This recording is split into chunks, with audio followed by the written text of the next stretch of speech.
Tuan-tuan, ada orang cakap nasib baik saya tak pernah ngutuk orang, ustaz.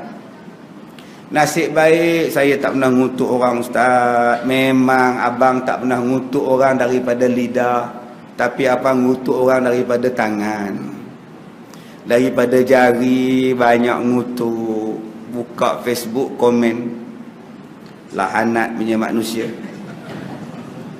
Buka Facebook, komen pui, jilaka. Hari ni berapa banyak bahasa lahanat, jilaka, pui. Tak berdosa ke itu mengutuk orang, menggelarkan orang dengan nama-nama yang buruk. Bi'salismul fusuq, gelarkan orang dengan nama yang buruk. Kita hari ni dah benci pada orang, seolah-olah boleh kutuk macam-macam pada orang yang kita benci. Tengok bini dia gemuk, kita bagi dia gemuk pendek, kita bagi dia badak. Berapa ramai hari ni tuan-tuan, dia tak rasa bersalah. Dia tulis macam-macam, dia baca macam-macam, dia share macam-macam, dia komen macam-macam. Padahal benda tu tak betul, benda tu tak sahih, benda ni fitnah. Komen dulu, viral dulu, yang lain-lain kupikirkan kemudian. Macam mana nak mati dengan baik, tuan-tuan, sedangkan tangan ini akan buka rahsia di hari kiamat. Al-yawma nakhtimu ala afwahihim wa tukallimuna aydihim. Kami tutup mulut mereka di hari kiamat, ditutup. Tangan-tangan mereka mula bercakap apa yang mereka buat dalam dunia. Tuan-tuan, memang tuan-tuan tak ambil rasuah, memang tuan-tuan tak curi duit tabung masjid, memang. Tapi tangan tuan-tuan duk tulis yang bukan-bukan dalam Facebook, duk tulis yang bukan-bukan dalam Twitter, Instagram, itulah yang menyebabkan neraka.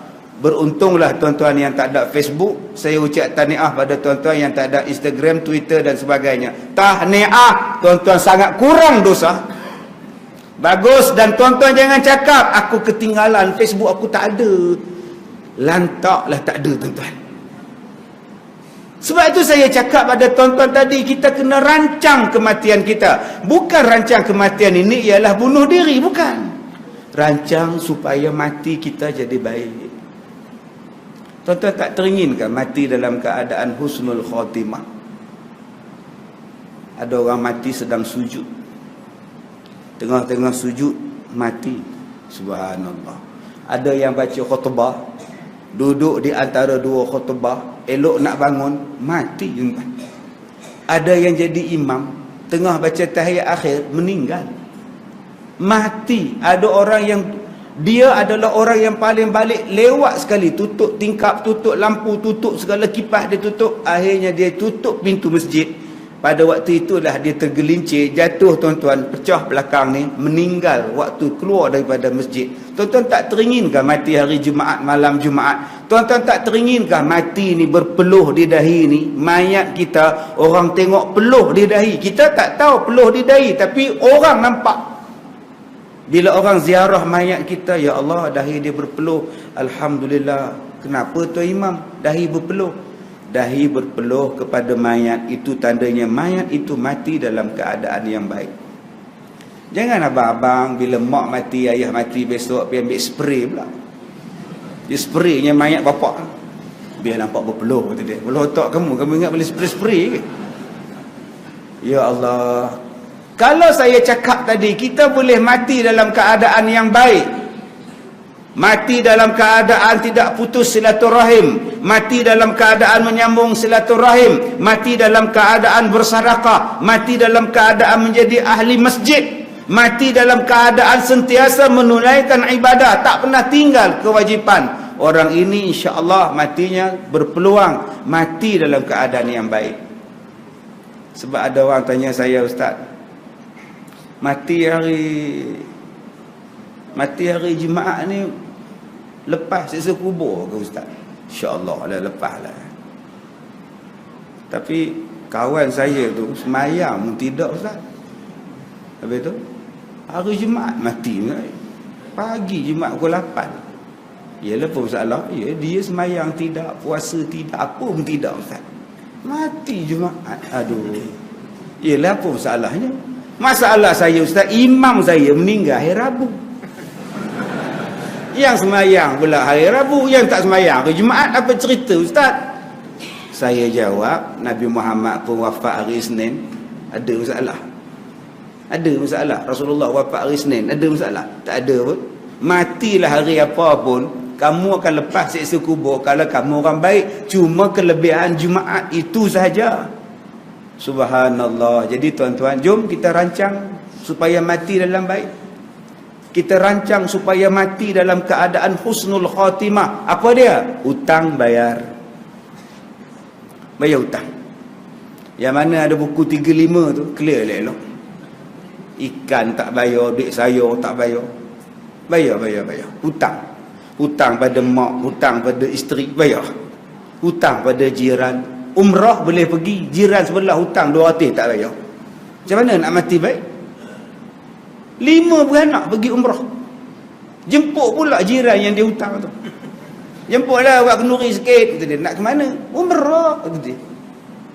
Dalam hati jiran tu cakap tu, hutang aku 200 tak dibayar, umrah dia boleh pergi. Tuan-tuan ingat bahagia ke umrah tuan-tuan? Tak bahagia. Jadi bayar hutang. Clear kan? Alhamdulillah Ustaz, saya setakat ni tak adalah hutang-hutang. Clear Ustaz, alhamdulillah, syukur Ustaz. Alhamdulillah Abang Haji tak ada hutang. Tapi Abang Haji ada buat balik pinggan masjid. Besen masjid buat balik. Bulan Ramadan dah 2 tahun dah. Bawa balik bihun. Lepas more tak habis bihun. Buat balik satu besen. Hoi buat balik. Sampai sekarang tak pulangkan balik. Pinggan masjid tu. Masjid AU3 tulis bawah pinggan tu. Tapak pinggan tu tulis. Bila buat kenduri tuan-tuan doa selamat, Tok Siak pergi kenduri, dia cam pinggan masjid. Daripada jauh dia tengok. Rasa macam pernah tengok pinggan ni. Bila tuan rumah ke dapur, dia selak punggung pinggan tu. Dia masjid punya, nampak tuan-tuan. Pulangkan balik. Macam mana nak mati dalam baik? Harta anak yatim kita rembat, harta pusaka kita bahagi dengan tak betul. Sekarang kita rancang kematian kita. Tidak ada masalah daripada harta. Mana harta syubhah kita tolak, mana harta haram kita tak mau masuk pun dalam keluarga kita. InsyaAllah daripada sudut harta clear tuan-tuan. Yang kedua, macam mana kita nak rancang kematian kita supaya kematian kita ni jadi baik? Silaturrahim. Allazina yanquduna ahdallah min ba'di mitsaqi wa yaqta'una ma amara Allah bihi ay yusala wa yufsiduna fil ard. Ulaika humul khasirun. Siapa manusia yang paling rugi? Manusia paling rugi kata Allah ialah orang yang memutuskan silaturahim sedangkan Allah menyuruh menyambung silaturahim. Rugi tak tuan-tuan? Apa ruginya Ustaz putus silaturahim? Apa ruginya? Tadi abang sembahyang maghrib? Ya. Nanti abang sembahyang isyak? Ya. Pagi tadi abang sembahyang subuh? Ya. Jangan tanyalah Ustaz, saya tak pernah tinggal sembahyang Ustaz. Bagus. Puasa 6 dah habis?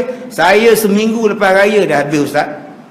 Puasa Ramadan habis? Kalau puasa 6 pun saya buat, takkan puasa Ramadan saya tinggal? Bodoh punya soalan kata dia. Oi, garangnya abang ni. Punya banyaknya amalan abang, tapi semuanya ditolak, tergantung di awang-awangan. Sebab abang putus silaturahim. Tak rugi. Puasa tak ada pahala, sembahyang tak ada pahala, haji tak ada pahala. Walaupun yang azan pada tuan-tuan ni imam Masjid Shah Alam, nak turun ke Mekah, panggil nu Syekh nu Al-Fatani nu, tu Imam Bilal kita Masjid Shah Alam, nak ambil berkat. Allahu Akbar, Allahu Akbar. Oi, nak ke mana ni abang? Saya nak buat haji. Doakan saya mendapat haji yang mabrur. Tolong tengok-tengoklah rumah saya. Habis-habis azan tuan-tuan, orang tolak di dalam kereta. Dah, jalan terus, jangan tengok, jalan terus. Tu imam pesan. Kan orang tua tu pesan, kalau pergi Mekah jangan tengok belakang. Jangan pandang belakang. Terus pergi tegak naik kereta tuan-tuan, sampai nu tabung haji tu. Bila pegawai tabung haji tanya mana dia pasport, tinggal di rumah. Kenapa tinggal di rumah? Kenapa tak ambil? Dah ingat, tapi dia orang pesan jangan pandang belakang. Makcik terus sajalah. Makcik duduk sini, kita orang pergi ya, bye-bye. Tuan-tuan, kita pergi haji, punya berdoa, doa selamat, macam mana Allah nak terima? Dengan jiran sebelah rumah kau tak cakap. Dah berapa hari tak cakap? 3 hari bukan, 3 bulan, bukan 3 tahun tak cakap. Macam mana Allah nak terima ibadat, tuan-tuan? Sebab itu Allah Ta'ala kata, itulah orang yang rugi. Dah, kita sambung silaturahim. Dia parti apa pun, kita baik. Dia pangkah mana pun, jangan boikot. Dia adalah saudara kita dalam agama. Hari ini orang bergaduh pasal apa? Kita di Malaysia ni, tuan-tuan, di Syria bergaduh pasal lain, di Yaman bergaduh pasal lain, di Mesir bergaduh pasal lain. Di Malaysia ni berperang bergaduh pasal apa? Pasal pangkah. Pasal pangkah. Macamlah pangkah tu tiap-tiap hari. Pangkah ni 5 tahun sekali je.